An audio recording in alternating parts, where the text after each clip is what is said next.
August 13, 2025 Uttar Pradesh ఝాన్సీలో ఒక రైతు పొలానికి నీళ్లు వదలడానికి వెళ్ళాడు.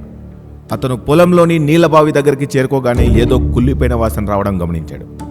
అయితే ఏదో జంతువు చనిపోయి ఉంటుందనుకుని పొలానికి నీళ్లు పెడదామని బావిలోకి తొంగి చూశాడు. అక్కడ నీళ్లలో 2 బస్తాలు తేలుతూ కనిపించాయి. ఏంటా అని వాటిని తాడుతో పైకి లాగి కట్టేసున్న బస్తాలను ఓపెన్ చేశాడు. ఆ బస్తాలను విప్పుతున్న కొద్దీ వాసన మరీ ఎక్కువైంది. అది తెరిచి చూసిన రైతు ఒక్కసారిగా ఉలిక్కిపడ్డాడు. అందులో ఒక మనిషి బాడీ పార్ట్స్ ముక్కలుగా కట్ చేస్తున్నాయి, కుళ్ళిపోయి ఉంది. ఆ రైతు కంగారుపడి పక్కన చుట్టుపక్కల వారిని గట్టిగా అరిచి పిలిచాడు. వాళ్ళు కూడా ఆ దారుణాన్ని చూసి భయపడి వెంటనే పోలీసులకు ఫోన్ చేశారు. వెంటనే అక్కడికి వచ్చిన పోలీసులు ఆ బాడీ పార్ట్స్ని కలెక్ట్ చేసుకుని ఫార్మాలిటీస్ మొదలెట్టారు.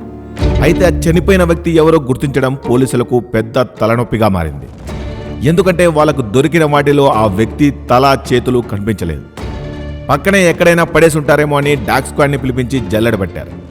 అయితే అప్పటికే ఆ బాడీ పార్ట్స్ కుళ్ళిపోయి ఉండడంతో డాగ్ స్క్వాడ్ కూడా వాటిని కనిపెట్టలేకపోయాయి.